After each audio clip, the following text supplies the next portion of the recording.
Bienvenidos a mi canal Crecer en la Fe, donde te explicamos en forma clara y sencilla la palabra de Dios. Crecer en la Fe presenta la escuela sabática Efesios. Lección número 6. El misterio del Evangelio. El texto para memorizar, Efesios 3, 20 al 21. Y aquel que es poderoso para hacer infinitamente más que todo cuanto pedimos o entendemos, por el poder que actúa en nosotros, a Él sea la gloria en la Iglesia y en Cristo Jesús, en todas las generaciones y por los siglos de los siglos. Amén.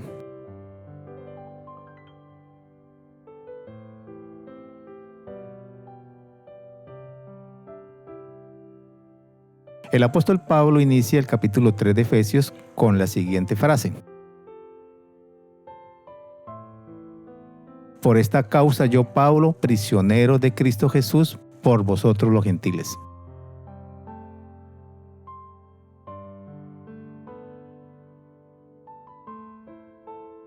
¿Sabes lo que está expresando el apóstol Pablo en este versículo?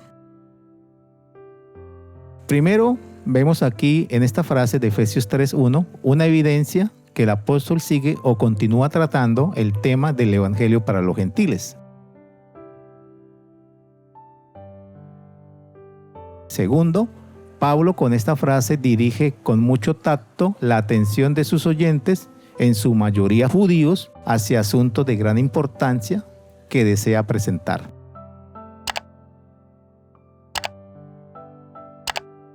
Tercero, al expresar yo, Pablo, prisionero de Cristo Jesús, Pablo está enseñando que es mejor estar encarcelado por una buena causa que estar libre sin cumplir el deber. Y él es prisionero, es decir, perteneciente a Cristo y a su causa.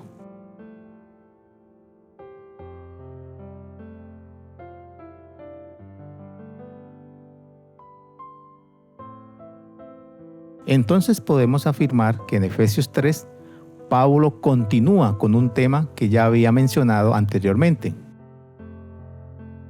El tema sobre los gentiles, como lo expresa en el siguiente texto: que los gentiles sean coherederos, miembros del mismo cuerpo y partícipes de la promesa de Cristo Jesús por medio del Evangelio.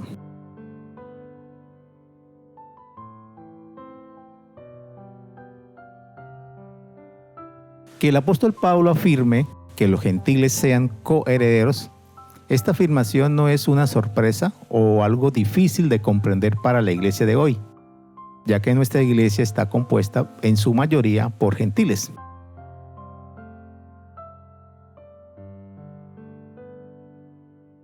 Pero ¿cómo crees que se veía esa afirmación, que los gentiles sean coherederos para los judíos de la iglesia primitiva?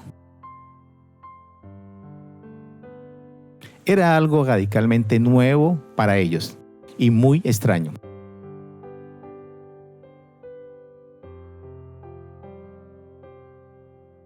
¿Sabes por qué era algo radicalmente nuevo para los judíos cristianos de esa época?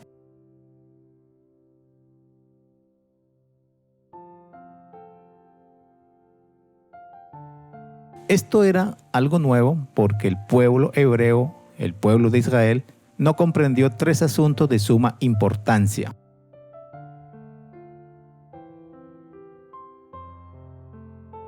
Primero, no comprendió que el plan de salvación abarcaba también a los gentiles.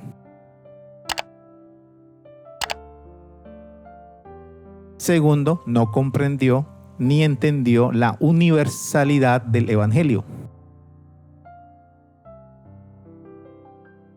Y tercero, no comprendió que aquí se estaría cumpliendo la promesa hecha a Abraham, que en él serían benditas todas las familias de la tierra.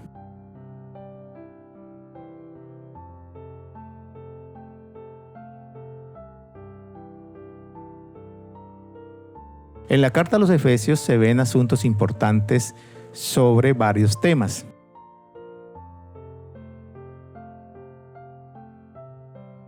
Primero, se nota la pasión de Pablo por predicar el Evangelio de Jesús a los gentiles. Segundo, vemos las diversas dificultades que imperaban en ese entonces para extender ese ministerio, el Evangelio para los gentiles.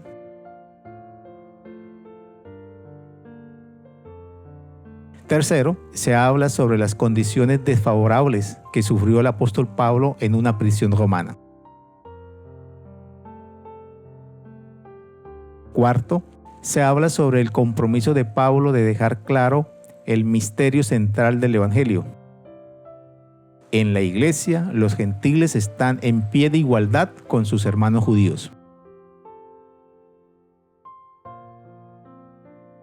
Quinto, se habla sobre el entusiasmo del apóstol Pablo por la nueva iglesia.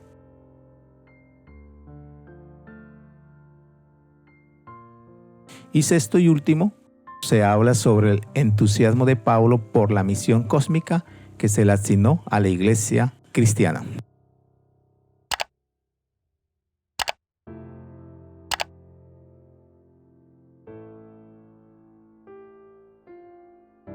En este video y en sus diferentes secciones vamos a analizar el ministerio del apóstol Pablo a favor del mundo gentil y nos uniremos a él en su pasión por el Evangelio. Y este estudio lo haremos mediante los siguientes puntos.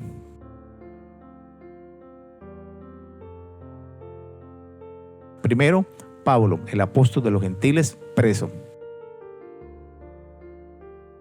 Segundo, el ministerio del Evangelio por largo tiempo escondido. Tercero, la iglesia revela ahora de la sabiduría de Dios. Cuarto, Cristo habita en tu corazón. Quinto, gloria en la iglesia y en Cristo Jesús.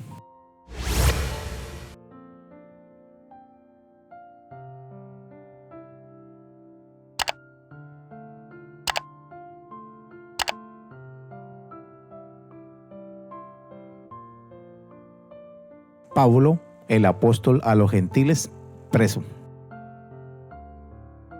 Efesios 3:1. Por esta causa yo, Pablo, prisionero de Cristo Jesús, por vosotros los gentiles.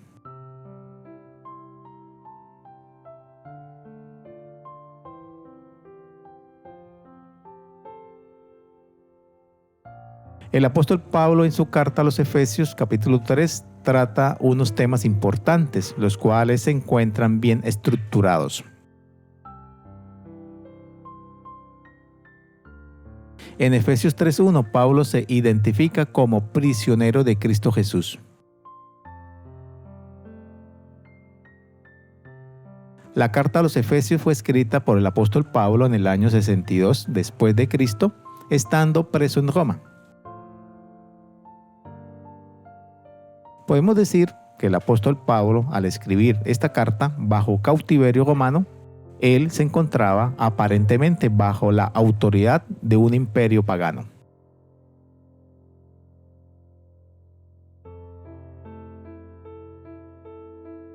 En esta situación de cautiverio hay un propósito divino más profundo que se está llevando a cabo en la vida del apóstol Pablo.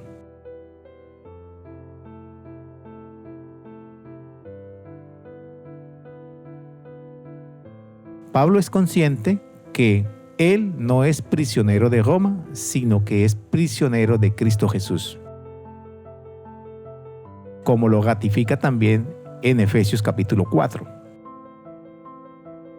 Yo pues, preso en el Señor, os ruego que andéis como es digno de la vocación con que fuisteis llamados.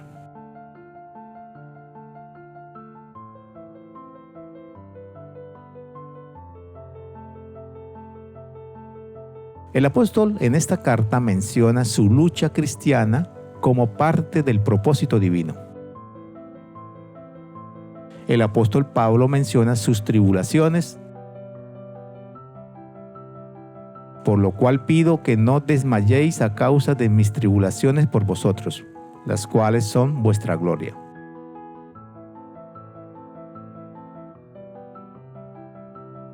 El apóstol Pablo menciona también sus cadenas al final de su carta.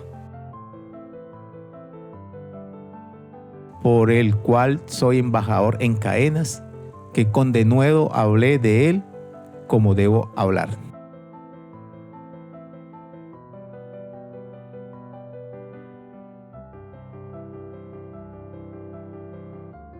Esta mención que hace el apóstol Pablo sobre sus tribulaciones y sobre sus cadenas sugiere lo siguiente.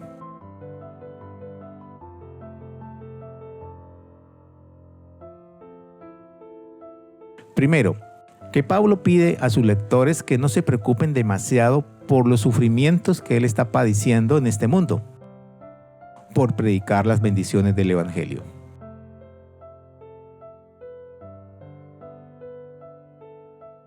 Segundo, que para él es más gratificante saber que los gentiles ahora pertenecen al cuerpo de Cristo.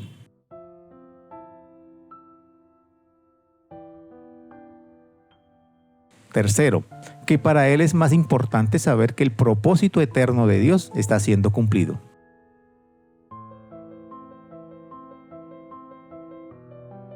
Cuarto, que para él es más gratificante saber que todos los gentiles ya tienen libre acceso al Señor.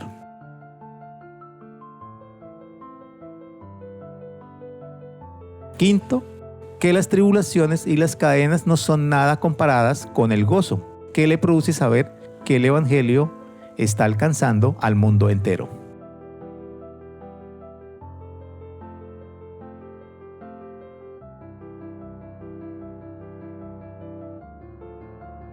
¿Sabes cómo era estar en prisión en una cárcel romana en los tiempos del apóstol Pablo?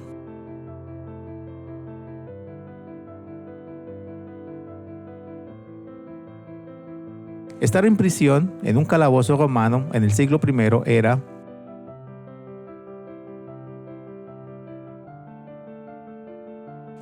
primero extremadamente dificultoso, ya que no había prisiones bien organizadas.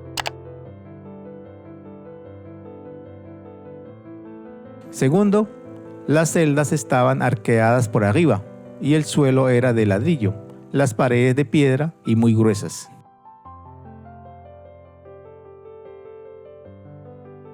Tercero, el lugar era muy frío en invierno y muy húmedo, que a menudo las rejas estaban cubiertas de agua con rocío.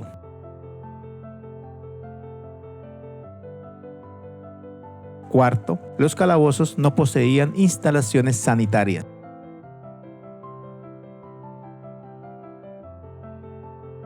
Quinto, los calabozos no poseían servicio de agua.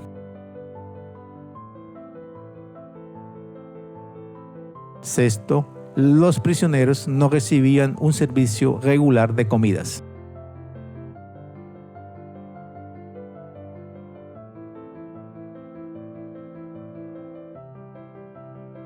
¿Te imaginas qué sería vivir en esas condiciones?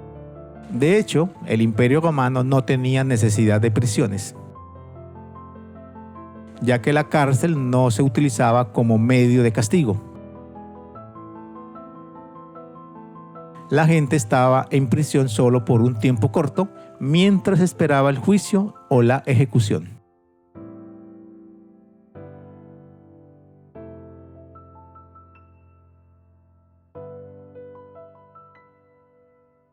Pero Dios no permitió que su siervo fiel viviera en esas condiciones tan miserables. Las Sagradas Escrituras dicen, cuando llegamos a Roma, permitieron a Pablo vivir en una casa particular, vigilado solamente por un soldado.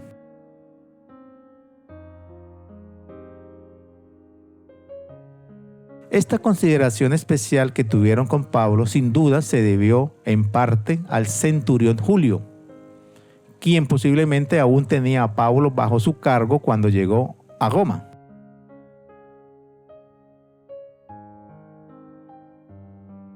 Julio estaba muy agradecido con Pablo por el éxito del desembarco de emergencia en Malta.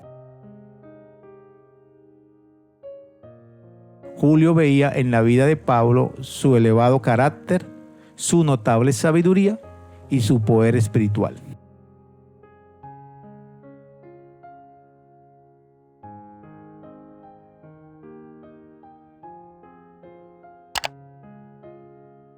Ante esta situación, de estar preso. Probablemente las preocupaciones de Pablo quizás se hayan centrado en considerar el impacto emocional de su reclusión entre los creyentes.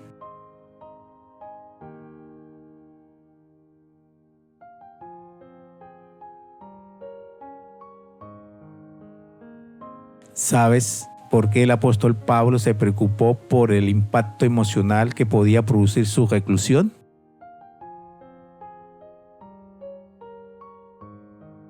Se preocupó por la siguiente razón. Ser prisionero era una vergüenza social extrema.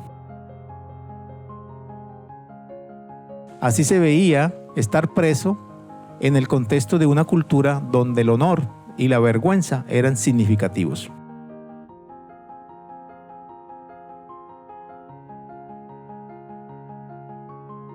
Quizás el apóstol Pablo haya tenido miedo de que algunos cristianos se preguntaran: ¿cómo puede ser Pablo ser apóstol y mensajero del Cristo exaltado y ser un prisionero despreciado?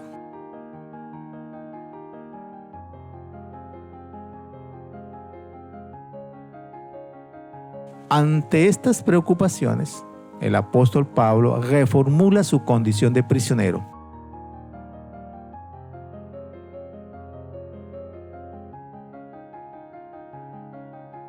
¿Sabes cómo hace el apóstol para reformular su condición de prisionero? El apóstol Pablo lo hace mostrando a los creyentes que estar prisionero en Roma era parte del plan de Dios, y con seguridad que lo era. Como lo expresa en la carta a los romanos: sabemos que a los que aman a Dios todas las cosas les ayudan a bien, esto es, a los que conforme a su propósito son llamados.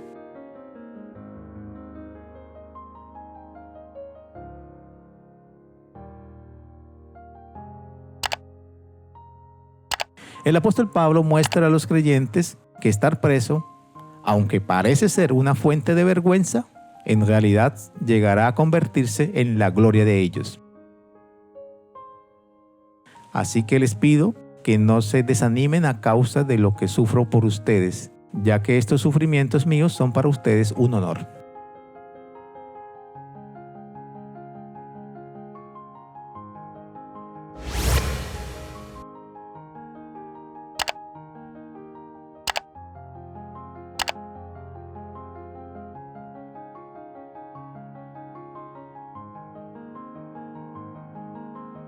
El misterio del Evangelio por largo tiempo escondido. Efesios 3, 4 y 5. Leyendo lo cual podéis entender cuál sea mi conocimiento en el misterio de Cristo, misterio que en otras generaciones no se dio a conocer a los hijos de los hombres, como ahora es revelado a los santos apóstoles y profetas por el Espíritu.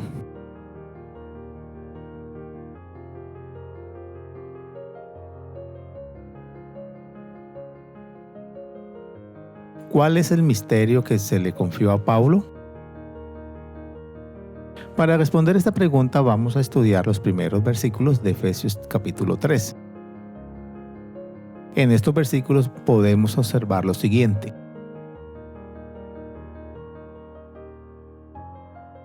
Primero, Pablo escribe esta parte de la carta, Efesios 3 del 1 al 6, específicamente a los creyentes gentiles de los hogares e iglesias de Éfeso. En segundo lugar, Pablo dice ser el destinatario de algo que denomina la administración de la gracia de Dios, que se le concedió para beneficio de ustedes, los creyentes gentiles.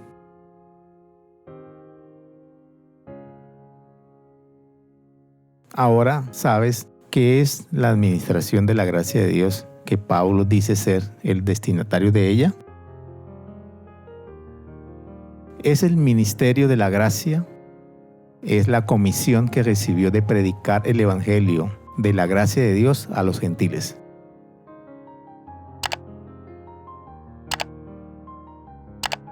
El ministerio de gracia se expresa en Efesios 3:7.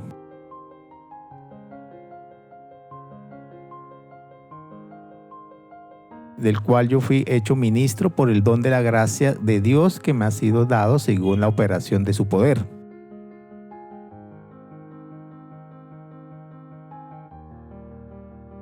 Y en tercer lugar, Pablo afirma que se le ha revelado un misterio, un tema sobre el que ya ha escrito en la carta. A este misterio Pablo lo llama el misterio de Cristo. Leyendo lo cual podéis entender cuál sea mi conocimiento en el misterio de Cristo.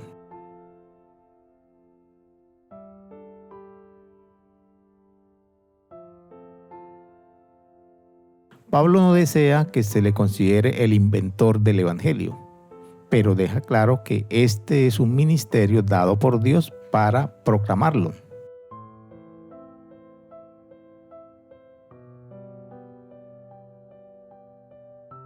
Y en cuarto lugar, Pablo no es el único que ha recibido una revelación avanzada sobre el misterio de Cristo. Si Pablo no ha sido el único que ha recibido la revelación de este misterio, ¿quiénes más lo han recibido? El Espíritu Santo también se lo ha revelado a los santos apóstoles y a los profetas de Cristo. El término profetas aquí en Efesios 3:5 probablemente se refiere a quienes poseían y ejercían el don de la profecía entre los cristianos de la iglesia primitiva de Éfeso. El término profetas aquí no se refiere a los profetas del Antiguo Testamento.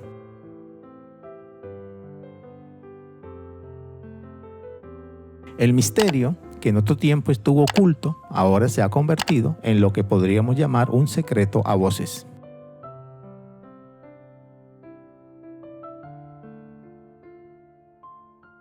Y en quinto lugar, podemos concluir que Pablo declara lo siguiente: que ese misterio consiste en tres cosas muy importantes.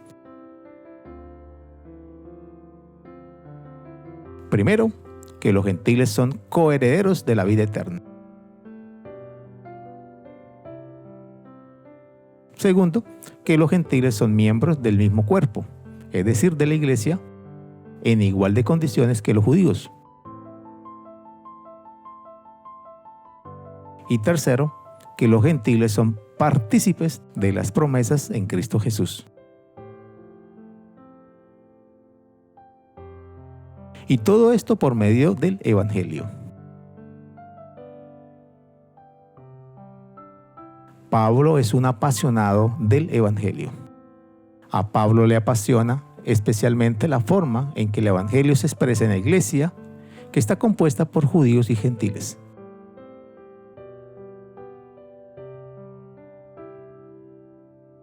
Estos dos grupos, judíos y gentiles, se han convertido en dos bloques de construcción de la nueva comunidad de Dios, conocida hoy día como la Iglesia Cristiana.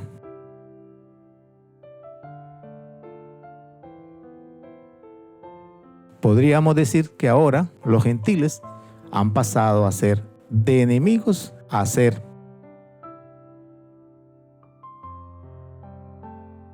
primero coherederos. Segundo, cocuerpos, es decir, están incluidos en un solo cuerpo, el cuerpo de Cristo. Y tercero, copartícipes de la promesa del Evangelio.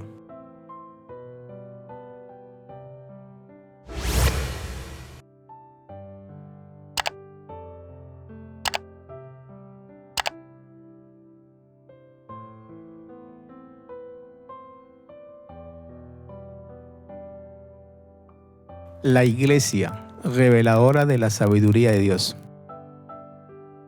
Efesios 3:10. Para que la multiforme sabiduría de Dios sea ahora dada a conocer por medio de la iglesia a los principados y a las potestades en los lugares celestiales.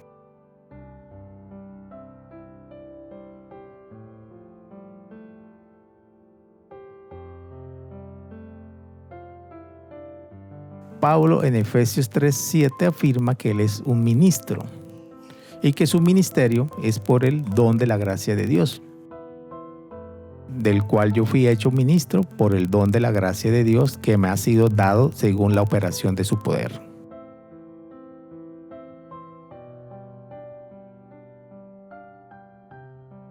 El don de ser un ministro para Dios y el don del Evangelio mismo no se otorga debido al valor o a las capacidades que tenga la persona que lo va a recibir.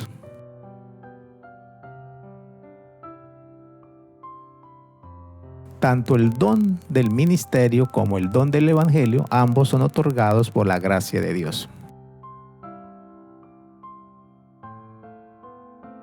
Pablo recalca este aspecto, que los dones son otorgados por la gracia de Dios, y desea profundamente que entendamos eso, que lo tengamos muy presente y muy claro.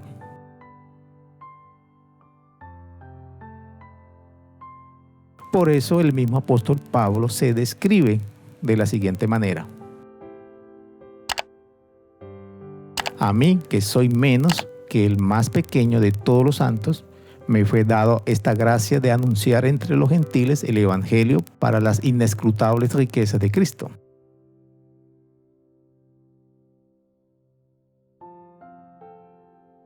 En las Sagradas Escrituras hay una progresión interesante en la comprensión de sí mismo de Pablo.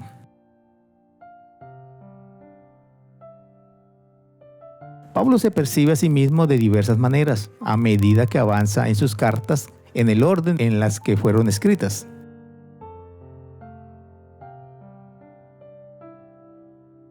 ¿Sabes cómo se percibe a sí mismo el apóstol Pablo en sus diferentes cartas?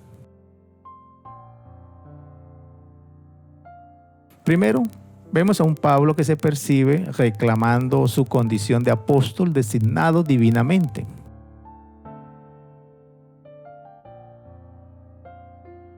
Segundo, más adelante se percibe como el menor de los apóstoles.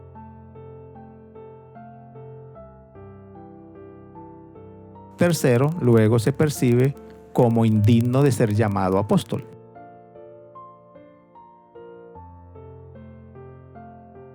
Cuarto, en la carta a los Efesios, Pablo se percibe menos que el menor de todos los santos.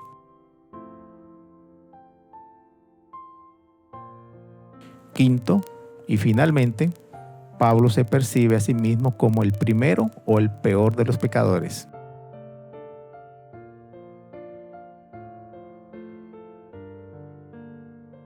Tal vez esta línea de pensamiento de Pablo, donde él se percibe como apóstol, el menor de los apóstoles,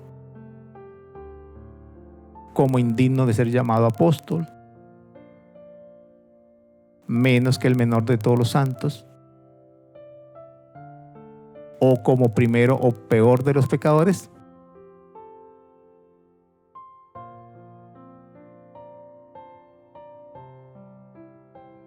Esta forma de percibirse del apóstol puede ayudar a explicar esta famosa cita de Elena de White, que se encuentra en El Camino a Cristo, página 56.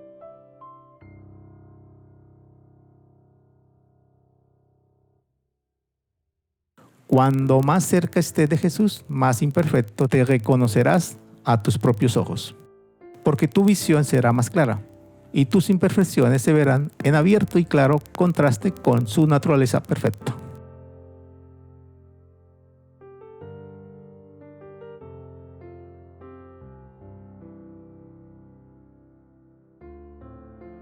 Después de este aspecto de la percepción de sí mismo, el apóstol Pablo continúa en Efesios 3:10 diciendo: para que la multiforme sabiduría de Dios sea ahora dada a conocer por medio de la iglesia a los principados y potestades en los lugares celestiales.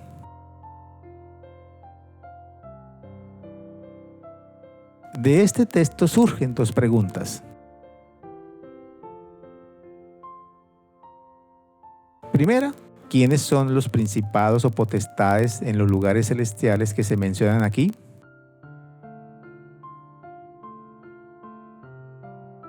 Y la segunda pregunta, ¿cómo les anuncia la Iglesia la sabiduría multiforme de Dios a los principados y potestades en los lugares celestiales?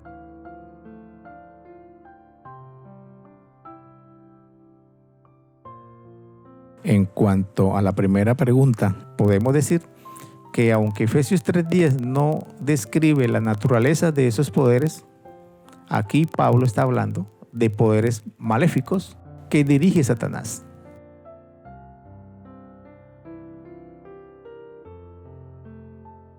Y con referencia a la segunda pregunta, ¿cómo les anuncia la Iglesia la sabiduría multiforme de Dios a los principados y potestades en los lugares celestiales?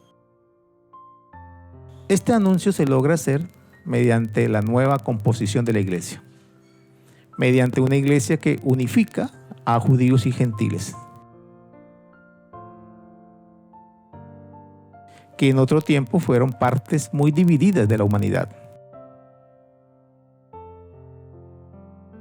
Esta nueva Iglesia se convierte en un anuncio resonante para estos poderes demoníacos acerca del plan de Dios para el futuro.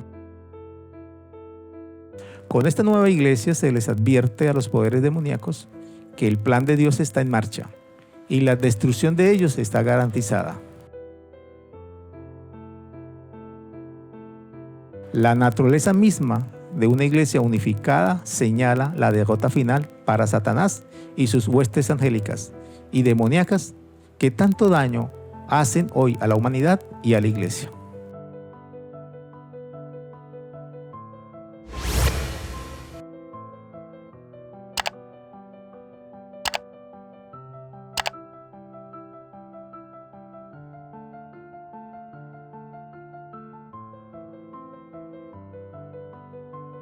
Cristo habita en tu corazón. Efesios 3:16-17. Para que os dé conforme a las riquezas de su gloria, el ser fortalecidos con poder en el hombre interior por su Espíritu, para que habite Cristo por la fe en vuestros corazones, a fin de que, arraigados y cimentados en amor.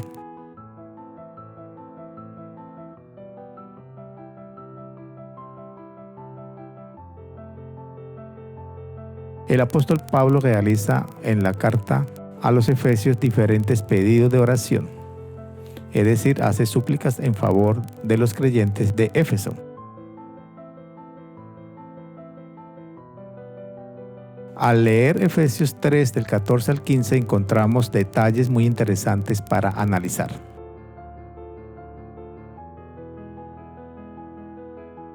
Por esta causa doblo mis rodillas ante el Padre de nuestro Señor Jesucristo, de quien toma nombre toda familia en los cielos y en la tierra.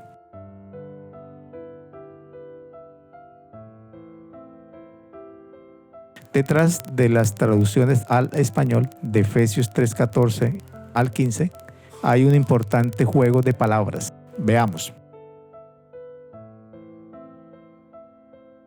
Cuando Pablo dice que doblo mis rodillas ante el Padre de nuestro Señor Jesucristo, de quien toma nombre toda la familia de los cielos y de la tierra, Pablo está explorando la conexión fonética entre dos palabras griegas que usa en este texto.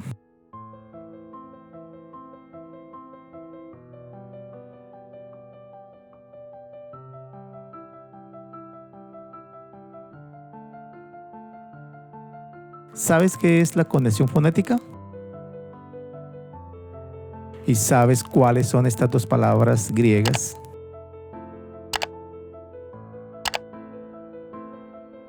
En cuanto a la primera pregunta, podemos decir que la conexión fonética es la conexión que existe entre las letras escritas y los sonidos de una palabra.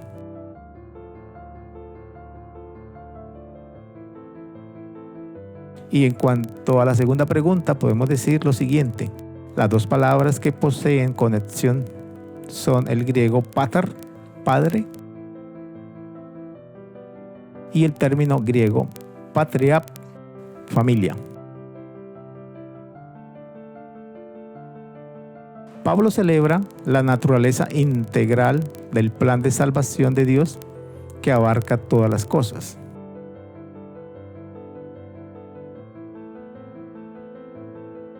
Este plan de Dios que es para siempre y es eterno.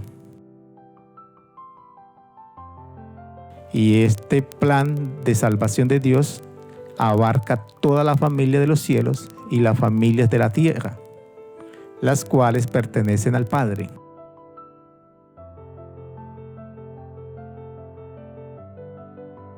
Toda familia, patria, toma su nombre del Padre, Pater. Esta es una buena noticia.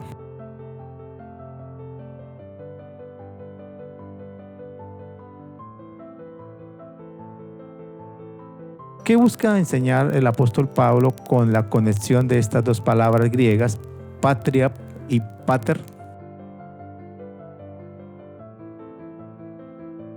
De este pasaje, Pablo desea que saquemos las siguientes conclusiones.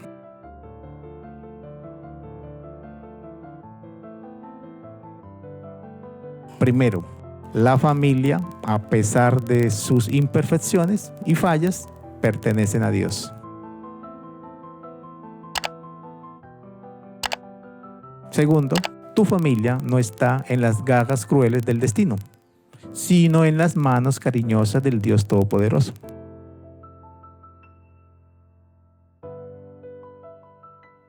Tercero, Dios ama a las familias imperfectas. Cuarto, todas las familias de la tierra llevan el nombre divino, llevan la marca de su propiedad.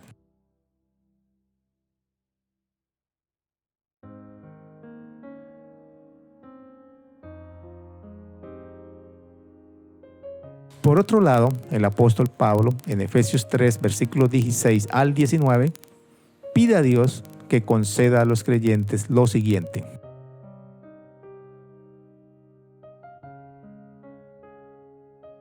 Primero, una abundante experiencia espiritual, marcada por la fortaleza interior mediante la presencia del Espíritu Santo.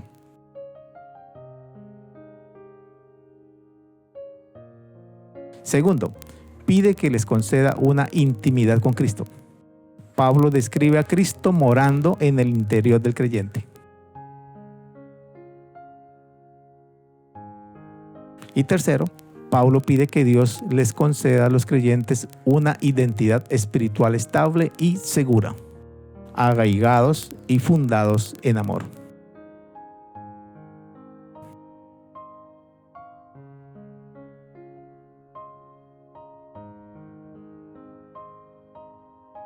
Cuando Pablo busca ofrecer alabanzas a Dios por el alcance expansivo de las bendiciones ofrecidas a los creyentes, el apóstol incluye 4 dimensiones.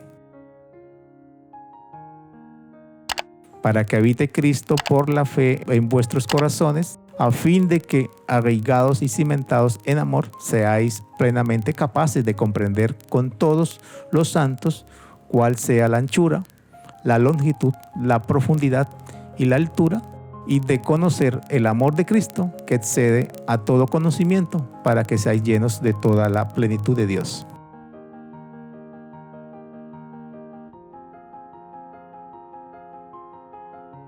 El alcance expansivo de las bendiciones ofrecidas por Dios a los creyentes comprende 4 dimensiones. Primero, la anchura. Segundo, la longitud. Tercero, la profundidad. Cuarto, la altura.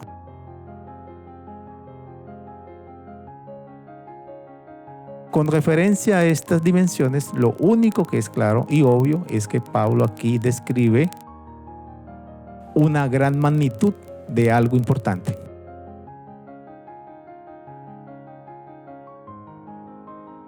Este pasaje deja un rompecabezas interesante para los estudiosos de la Biblia.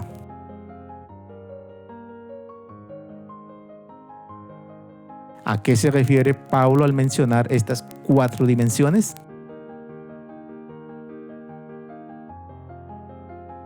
Aunque no se identifica claramente a qué se aplican estas dimensiones, podemos decir lo siguiente al respecto.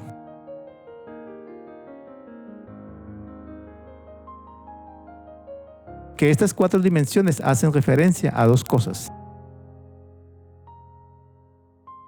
Primero, a la sabiduría de Dios. Y segundo, a la inmensidad del amor de Cristo. Con referencia a la sabiduría de Dios, leemos en el libro de Job lo siguiente.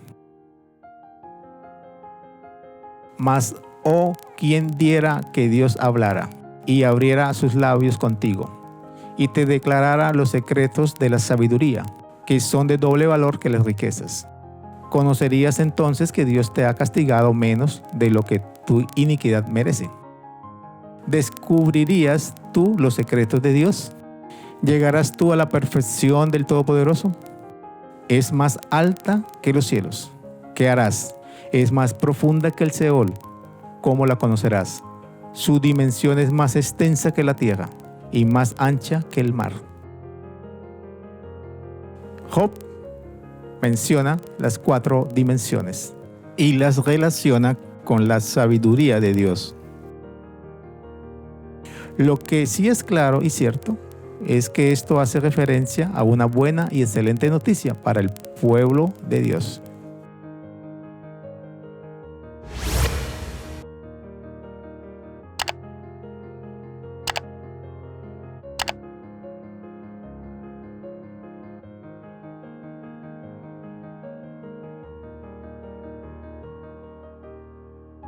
Gloria en la Iglesia y en Cristo Jesús.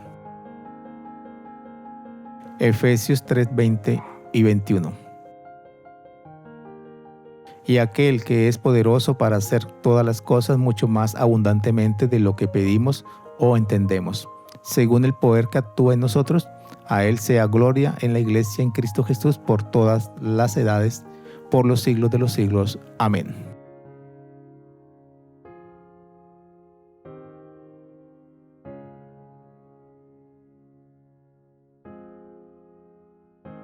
Podemos decir que Efesios capítulo 3 es una reseña de oración. Y Pablo concluye su reseña de oración con una doxología, una declaración breve y poética de alabanza a Dios.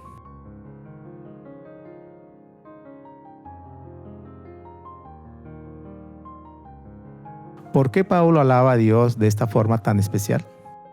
Debemos tener en cuenta lo siguiente.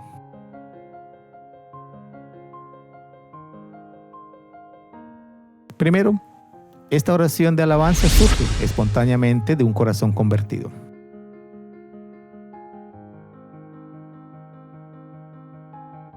Segundo, esta oración con una doxología resume todo lo que Pablo ha presentado hasta aquí en su carta.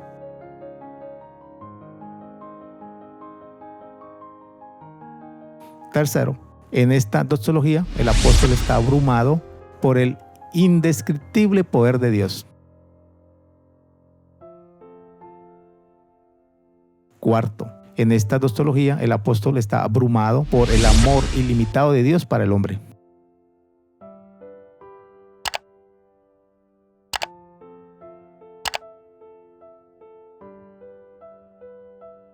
El apóstol Pablo expresa sobre Dios lo siguiente: y aquel que es poderoso para hacer todas las cosas mucho más abundantemente de lo que pedimos o entendemos.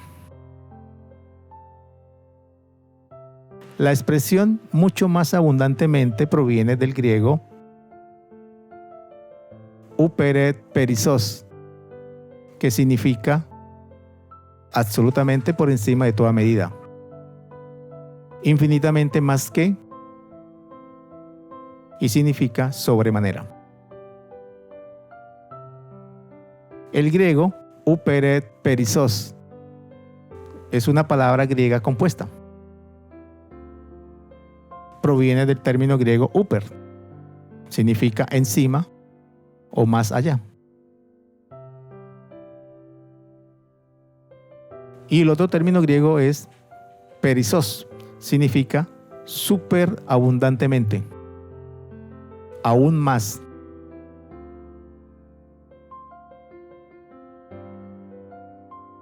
Pablo gusta de utilizar palabras griegas compuestas.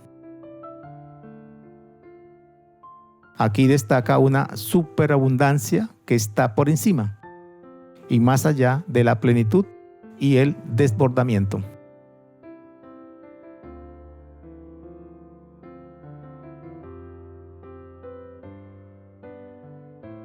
Esta superabundancia se manifestó especialmente en el tiempo de la más profunda necesidad.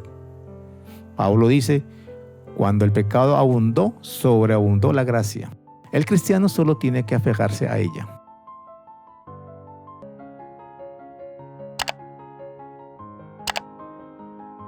Volvamos a leer el texto bíblico.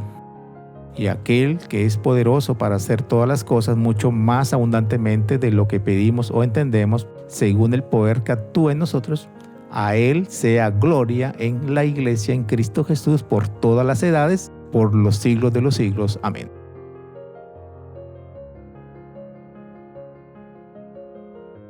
Esta doxología de Pablo plantea lo siguiente. Primero, en esta doxología, si bien Pablo está muy interesado en la nueva iglesia, es evidente que Pablo deja claro que Cristo es el Salvador de la iglesia, ya que es Cristo quien mora en el corazón de los creyentes.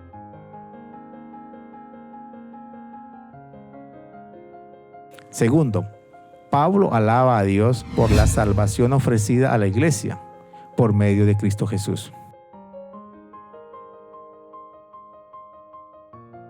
Y tercero, Pablo aquí exhibe una sólida expectativa para el futuro.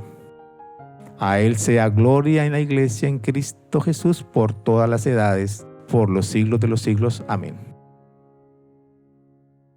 Pablo desea que nos proyectemos hacia el futuro eterno. Los creyentes experimentarán el poder soberano e ilimitado de Cristo en el siglo venidero.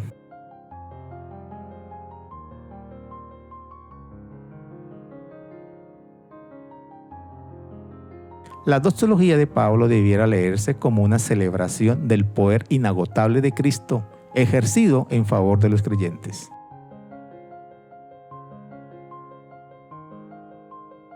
¿Sabes por qué debería de leerse de esa manera, como una celebración del poder inagotable de Cristo?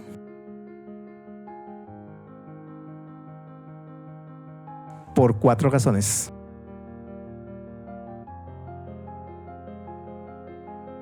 Primero, el apóstol Pablo encuentra fortaleza en el alcance cósmico del cuidado del Padre.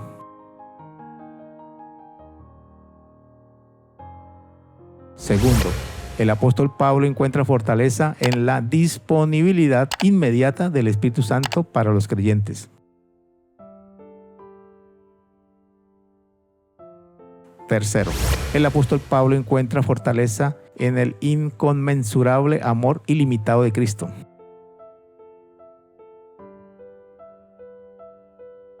Y cuarto, para Pablo es tan real el poder inagotable de Cristo que se imagina a los creyentes llenos de toda la plenitud de Dios. Por todas estas razones, el apóstol celebra estas realidades espirituales con alabanza, maravillándose nuevamente por la abundancia del poder de Dios que se ofrece a los santos.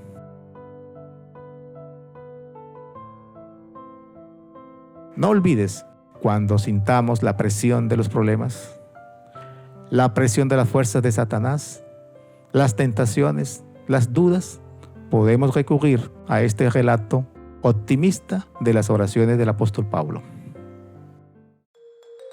Crecer en la Fe les invita y les motiva a seguir estudiando las Sagradas Escrituras a través de este material. Y recuerda suscribirte a nuestro canal, comentar, compartir, activar la campanita y darle like. Esto será de gran ayuda para el crecimiento de nuestro ministerio y así poder llegar a muchas personas más. Gracias por tu apoyo. Dios te bendiga.